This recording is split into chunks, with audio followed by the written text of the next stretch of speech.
ipakita mo na matapang ka. Wala kasing buwabangga kay Tevis na yan eh. Ang chipin-pin na ito, hindi na yan pagtatanggap ng pili ng Negros Oriental. Basta kalbo, matatapang yan. Matapang at kayang lumaban sa mga sindikato na yan. Ang ginawa natin si Jan, kaya nga ang dahilan, nagpadala tayo ng Special Action Force dyan para reinforce doon sa mga bagong pulis. Kaya sa commander, ilagay mo doon. At suportahan mo. Pag dinala mo doon, suportahan mo. Si Espinido, pinadala ko doon. Pinadala ko ng maraming baril. At sino yung gusto mong taong dalhin? Dalhin mo. Extreme situation requires extreme measures. Maawa naman kayo sa PNP. Magbago na kayo. Bugbog na. Yung ating organisasyon, yung ating institusyon. Maawa naman kayo.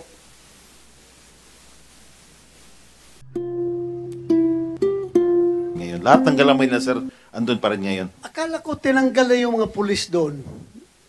O yung lahat ng identified kay Arnie Teves na pulis, tinanggal na ninyo. Oh, so dapat wala nang katakutan ngayon kung... Alex Mayagma sir is still nasa ano pa rin. Sino yan, Alex? Mayagma. Yung mga hitman niya sir, andun pa rin. Yung hitman. Andun pa rin sir, mga hitman. Tinatrabaho na ngayon ng pulis. Mahuli na yun. Malapit na yung mahuli. Sabi nga lang, pag-iusap ka ng pulis kanina, huwag na lang banggitin, sir, para hindi maalarma. Pero nabanggit man dito sa hearing, kaya kailangan banggitin natin. Go ahead, General Stomo. Mayor, sir, sa totoo lang, sir, may personal assessment lang ito, sir, no? Kaya yung Negros, medyo siga ka, pati nga yung anak. Kasi wala kasing, sir, sa totoo lang amin natin, no? Kaya nga itong bagong PD natin, sinabihan ko yan bago siya nag-report doon. Ipakita mo na matapang ka. Wala kasing buwabangga kay Tevis na yan eh.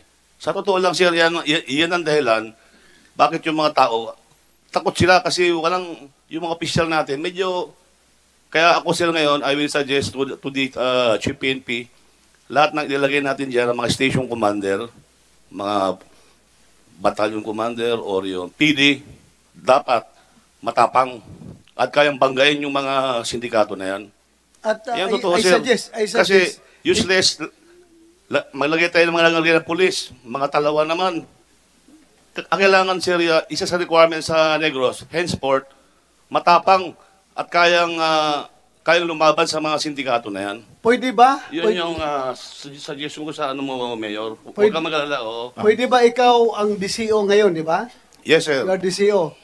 Isyuhan ka ng order na DCO ka na, concurrent RDPRO 7 ka, concurrent PD Negros Oriental pa. Para tingnan natin kung hanggang saan yung abilidad ng mga Tevis na yan. Sir, okay na ako sa DCO, sir. Ha? Okay ka na dyan? Okay ka na? Ayaw mo nang mag-uwi si... I will just supervise the RD. And of course, lahat ng mga opisyal na ilagay natin dyan, pati yung mga mismong pulis na ilagay dyan, dapat, sir, matatapang. Matatapang at may bayag at hindi magpapasilaw sa pera. Kasi matapang yan ngayon pag-start. Maya-maya, literal, opera ng pera, lalambot niya na, lalambot din yan. Dapat yung may mga prinsipyong pulis ang ilagay natin dyan. At marami tayo dyan. Marami tayong pulis na ganyan. Huwag ka mag-alala. We are not short-handed pagdating sa ganung klaseng mga pulis. Please, Sir. si Senator Jinggoy muna. Sandali lang. Senator Jinggoy, you're recognized. Chair. Yes. Go ahead. You have the floor. Pwede magtanong kay si General, ano pangalan ni General? Stomo. Stomo. Mr. Chair, ano pangalan ni General? Yung nagsasalita. General Stomo. Jonel, sir. Jonel po. Sir. Kamera, focus kay General Stomo. Hindi na ito pang PD ng Negros Oriental, pang chipin-pin na ito. Hindi na yan tatanggap ng PD ng Negros Oriental. Yan si General Stomo. Basta kalbo, matatapang yan. General Stomo. General Stomo, sabi mo kanina, kakausapin mo si Chief PNP para mag-assign ng mga matatapang na pulis dun sa Negros Oriental. Tama po ba ako? Pwede ba ikaw ang DCO ngayon, di ba? General Stomo. General Stomo, sabi mo kanina, kakausapin mo si Chief PNP para mag-assign ng mga matatapang na pulis dun sa Negros Oriental. Tama po ba ako? Sir, yan po aking personal na sir. Kaya General. dahil nga ako'y naawa na rin, dahil lagi sinasabi ni Senator Bato, puro na lang pulis, parang hiyang-hiya na rin ako sa sarili ko, sir. Kaya yan ang aking suggestion sa Negro, sir. Dapat ang mailagay natin ng mga officer dyan, mga pulis, kahit pa paano, para sa bayan. Hindi yung takot sa mga sindikato. So inaamin nyo, General Estomo, lahat yung mga naka-assign dati sa Negros Oriental, panay mga duwag. Hindi ko po masabi, sir, na sila yung mga duwag. Kaya po sila tinanggal doon po, sir, kasi nga may assessment na itong mga pulis ay hindi na sila nagtatrabaho. Kumbaga, may ano dyan, sir, may intelligence report dyan na yung mga pulis doon, since taga roon, in short, ayaw na lang madamay dahil nga very glaring na, very clear na yung ano, sir, yung ginagawa ng mga, sabi nila, ng mga tebes na sila na parang hari dyan sa Negros. So, ang ginawa natin si dyan, kaya ang dahilan, nagpadala tayo ng Special Action Force dyan para reinforce doon sa mga bagong pulis na nilagay po natin sa Negros, sir. At of course, pinalitan natin yung PD bago ang Provincial Director dyan, si Kel Resento, at sabi ko nga sa kanya, ang guidance ko sa kanya, sir, is mag-ingat ka, magdala ka ng tao mo, kasi iba yung babanggain mo. Yan po ang guidance ko sa kanya, sir. Kaya, palagi ko naman si Resento, sir, ano, sir, magpiperform yan para banggain niyang mga sindikato dyan. Can you remember So, Colonel Major Espinedo when I was the chief PNP? Yes, sir, yes, sir. I know him. Inassign ko sa pinaka-drug influence area doon sa Usami City. Look, what happened to Usami City ngayon? Napaka-peaceful na. Depende lang yan sa commander, ilagay mo doon. At suportahan mo. Pag dinala mo doon, suportahan mo. Si Espinedo, pinadala ko doon. Pinadala ko ng maraming baril. At sino yung gusto mong taong dalhin? Dalhin mo. Pinadala ko doon. That's how you support your people. Tingnan mo kung hindi, yung mga drug lord doon ng mga politiko, di ba, ubos. Ganun lang. That's how we deal with situation. Extreme situation requires extreme measures. So, ganun. Sige. Yes, you still want to continue, Senator Jinggoy? okay na, Senator Boto. Ito bang si General Espinedo ba? Retired na ba siya or still in active duty? Nasa active ba? Nasaan si Espinedo ngayon? Nandoon sa somewhere in Eastern Visayas, Region 8, nandoon si Espinedo ngayon. Maybe we can suggest to the Chief PNP to assign him in the province of Negros Oriental. Actually, Senator Jinggoy, hindi lang naman si Espinedo ang ganon. Tama na muna yung Espinedo doon at marami na siyang kaso na kinakaharap ngayon. Maghanap muna tayo ng iba pang matapang dito na kakain ng kaso.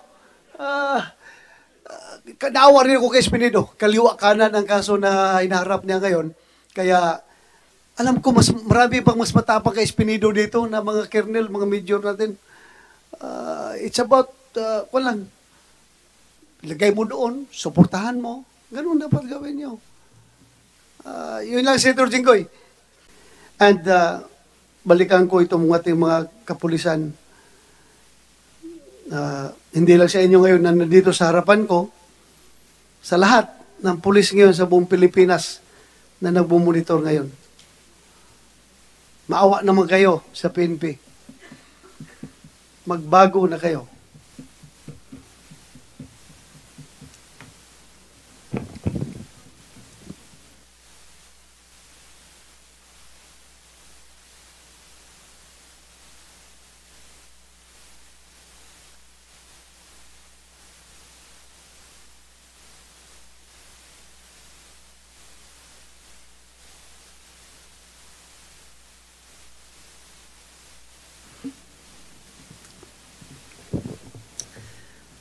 Baka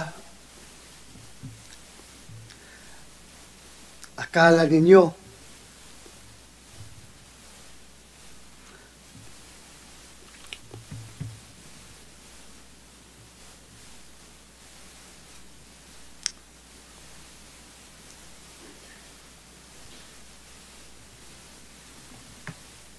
Sorry.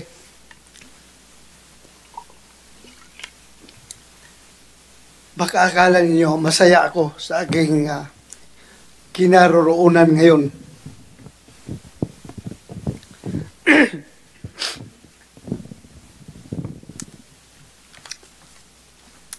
Na ako ang nag-iimbestiga sa inyo.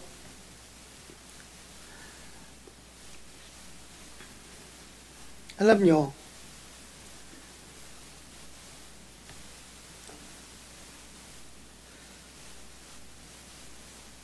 dahil sa PNP,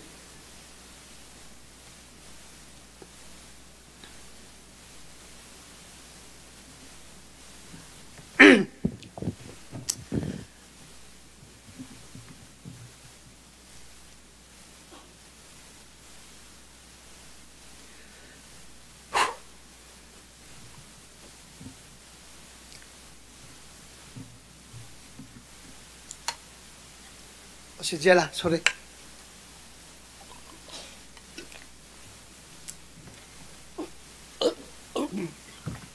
Napatapos ko ang pag-aaral ng aking mga anak. At kayo rin. Napatapos nyo ng pag-aaral yung mga anak dahil sa PNP.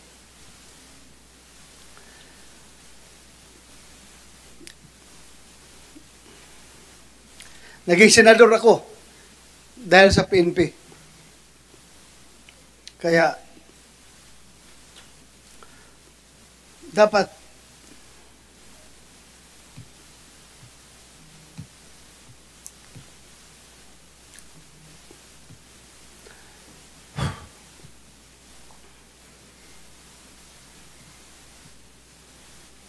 hindi ko na masabi tuloy yung gusto kong sabihin. Dapat makonsensya kayo. Kayong mga may ginagawang masama.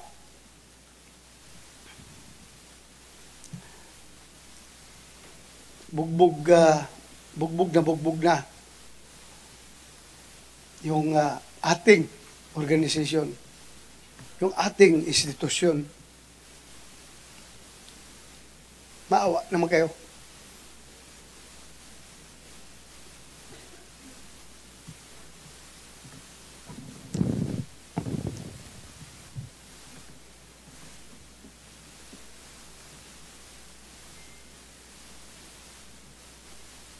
Kahit na gaano kabugbog,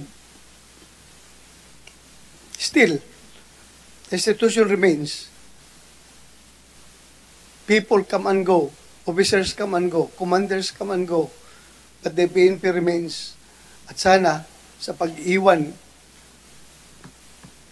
ninyo sa PNP, tingnan nyo,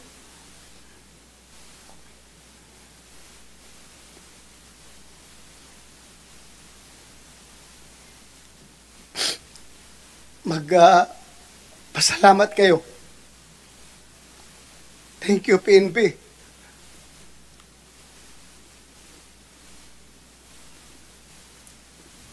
Yun lang. Maraming salamat. Yes, Reiterate my Senator motion. Tolentino. I reiterate my motion on the previous question.